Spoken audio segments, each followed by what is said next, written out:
Hi girls, welcome to our channel.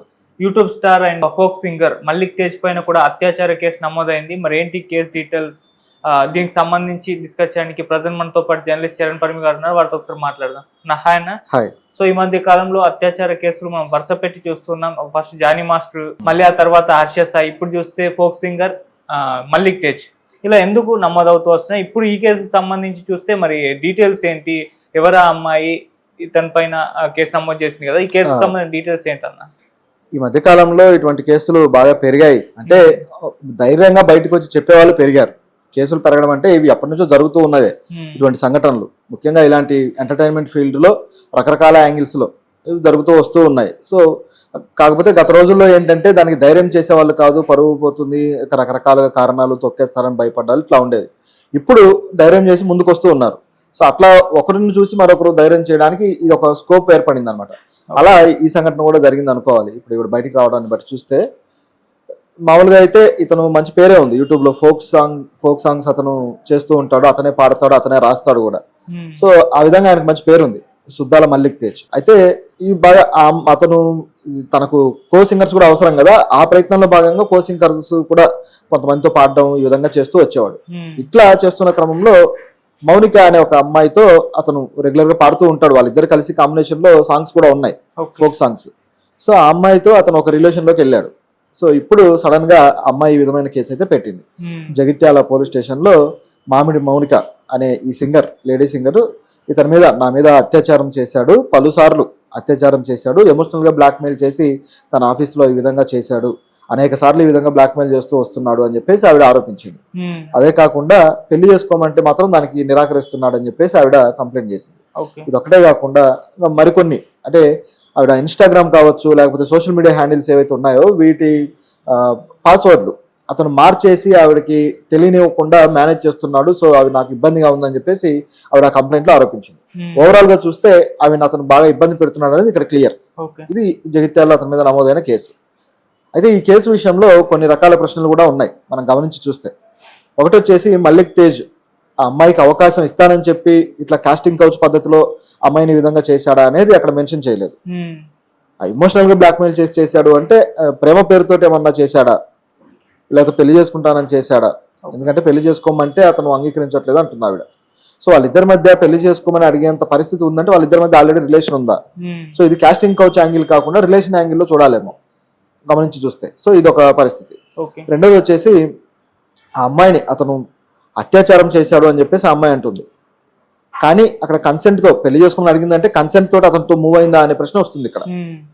కాబట్టి అది అత్యాచారం కాదు అనేది మనం గమనించాల్సింది. కాకపోతే మోసపూరిత మాటలతో మోసం చేశాడు అనేది ఇక్కడ లెక్కలోకి వస్తుంది. ఆరోపణ అనేది ఆ విధంగా తీసుకోవాలి, అలిగేషన్. అయితే ఇది కూడా చిన్నదేం కాదు. ఇప్పుడు చట్టాలు బాగా బలంగా తయారయ్యాయి కాబట్టి మోసపూరిత మాటలు చెప్పి ఈ విధంగా లొంగ తీసుకోవడం కూడా బలమైన శిక్షలు పడడానికి ఆధారభూతమైన కేసే. అంటే ఆ గ్రౌండ్స్ కి తీసుకోవడానికి ఛాన్స్ ఉంది.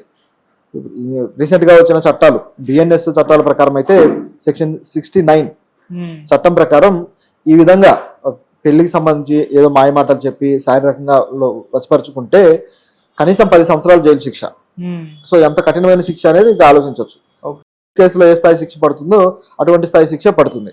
సో ఇది దీంట్లో పరిస్థితి. కాబట్టి అతని మీద బలమైన కేసే నమోదైందని చెప్పాలి.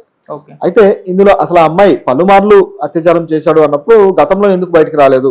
అతను ఏమైనా బెదిరించాడా? ఆ విషయం చెప్పలేదు. తన సోషల్ మీడియా హ్యాండిల్స్ తన ఆధీనంలో పెట్టుకున్నాడని, రెండోది వచ్చేసి పెళ్లి చేసుకోమంటే నిరాకరిస్తున్నాడని ఇవే తీసుకొస్తుంది ముందుకి. సో మరి ఎందుకు ముందుగానే అమ్మాయి కంప్లైంట్ ఇవ్వలేదు? పెళ్లికి సంబంధించి మోసం చేశాడని కూడా కంప్లైంట్ ఇవ్వచ్చు. ఇట్లా మేము ఇద్దరం ప్రేమించుకున్నామనో లేకపోతే అతనితో మాకు అనుబంధం ఉందనో అని కంప్లైంట్ కూడా ఇవ్వచ్చు. అలా కాకుండా రేప్ కేసు పెట్టడం అనేది కొద్దిగా ఎలా ఉందంటే అతని మీద ఇబ్బంది పెట్టడానికి ఏమైనా చేస్తున్నారా అనే ఫోకస్ కూడా కనపడుతుంది దీంట్లో. ఎందుకంటే ఇదైతే బలమైన కేసుగా ఉంటుంది కాబట్టి ఈ కేసు పెట్టాలి అనే ప్రయత్నం కూడా కనపడుతుంది ఇది. ఎందుకంటే అతనితో పాటే అనేక పాటలు పాడింది, ఆ పాడుతున్న క్రమంలో కూడా ఈ కార్యక్రమాలు జరుగుతున్నాయి వాళ్ళిద్దరి మధ్య.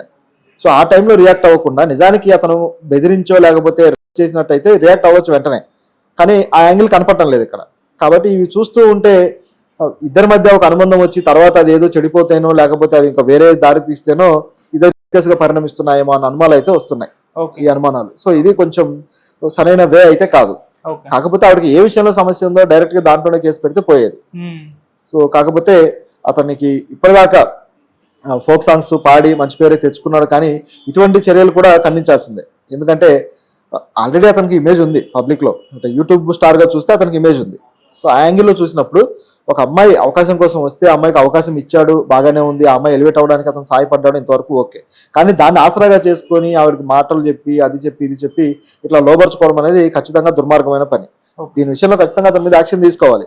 ఇలా తీసుకుంటేనే తర్వాత కూడా నెక్స్ట్ ఇంకొకరు అలా చేయకుండా ఒక ఎగ్జాంపుల్ గా నిలబడుతుంది ఇది. ఇప్పుడు అతను ఎప్పుడు అదుపులోకి తీసుకునే ఛాన్సెస్ కనిపిస్తున్నాయి. ఎందుకంటే మనం హర్ష సాయి విషయంలో చూస్తాం, ఇంకా వెతుకుతూనే ఉన్నారు, మరి అతను పరారిలో ఉన్నాడని చెప్తున్నారు, కానీ మరి వీళ్ళు అరెస్ట్ చేయలేదా అని చెప్పేసి కూడా చర్చ జరుగుతుంది. జానీ మాస్టర్ విషయంలో కూడా 4 రోజుల తర్వాత చేస్తారు, మరి ఇతన్ని ఎప్పుడు అదుపులోకి తీసుకునే ఛాన్స్ కనిపిస్తుంది?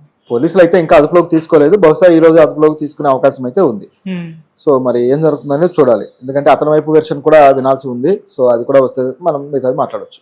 అని మనం జానీ మాస్టర్ గారు కానివ్వండి, లేకుంటే హర్ష సాయి, ఇప్పుడు ఇతని గురించి కూడా చూస్తే అంటే చాలా మంది ఇప్పుడు ఎటువంటి వాదనలు చేస్తున్నారంటే, ఇలా ఫేమ్ వచ్చింది, ఈ ఫేమ్ ని పోగొట్టాలని కావాలని అమ్మాయిలు అనవసరంగా వెళ్ళిపోయిన కంప్లీట్ చేస్తున్నారన్న వాదన కూడా చెప్పేవాళ్ళు కూడా ఉన్నారు. హర్ష సాయి కూడా అదే పెట్టాడు, డబ్బుల కోసం బ్లాక్మెయిల్ చేసి నా ఫేమ్ ని తగ్గించాలని ప్రయత్నిస్తుందని ఇన్స్టాలో కూడా పెట్టింది.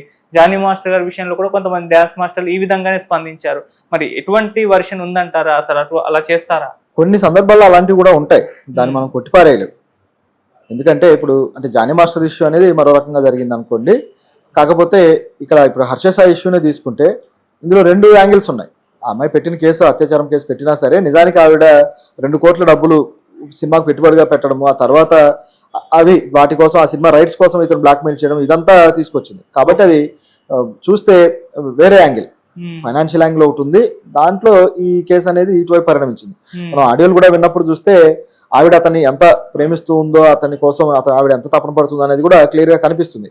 సో అక్కడ ఒక కన్సెంట్ అనేది వాళ్ళిద్దరి మధ్య నడుస్తూ ఉంది. కాబట్టి రేప్ అనే యాంగిల్ అనేది ఒక సరైన అర్థం లేకుండా పోయింది ఇక్కడ చెప్పాలంటే.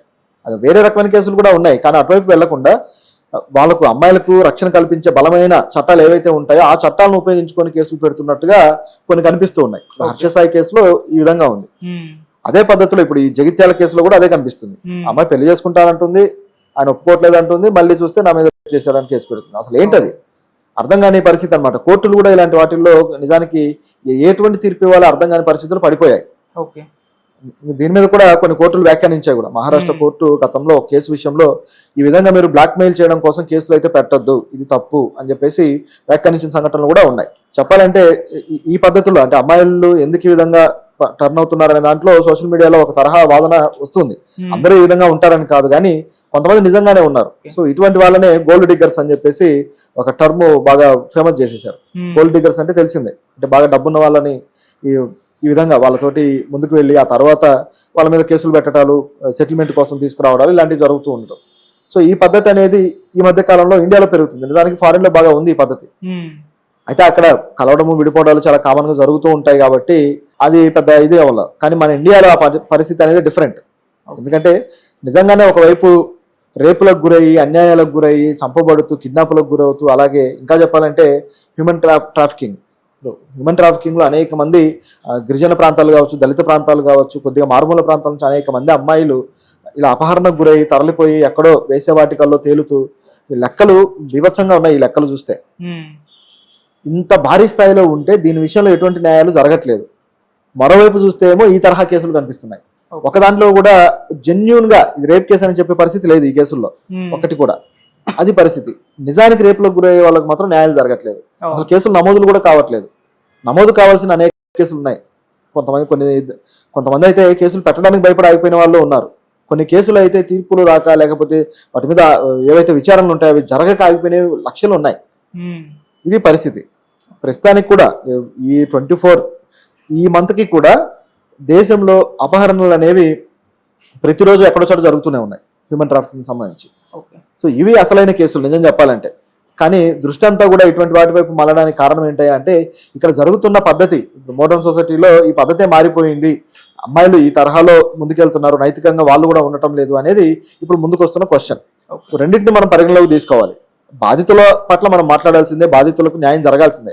కానీ నిజమైన బాధితులు ఎవరు, నిజంగా నష్టపోయింది ఎవరు, తన ఎదుగుదల కోసం అవతల వాళ్ళకి అన్ని విధాలుగా ముందుకు వెళ్ళిపోయి ఒక అండర్స్టాండింగ్ తోటి క్విట్ ప్రోకోలాగా ఆ యాంగిల్లో ముందుకెళ్ళి ఆ తర్వాత మళ్ళీ దాన్ని రివర్స్ లో కేసులు పెట్టడాలు ఇట్లా చేస్తున్నారు అనమాట.